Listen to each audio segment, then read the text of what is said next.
So today I figured we're going to start out by making this. It shouldn't take us too long. I'm just joking. I asked my wife what kind of flower she wants me to do, and she instantly said magnolia. So I drew up a quick magnolia, and we're going to do that today. So I start out by making 5 copies of this pattern. And then I'm going to cut out each and every single one of these little petals and put them on a piece of wood.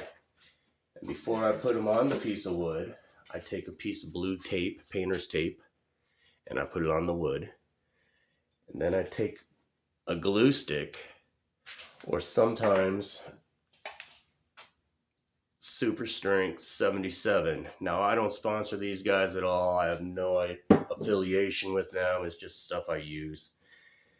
And I like the glue stick because it's cheap and it's not messy like the super strength.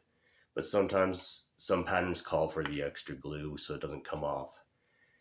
Anyway, I glue the pattern on, then I take it over to the scroll saw and I cut it out.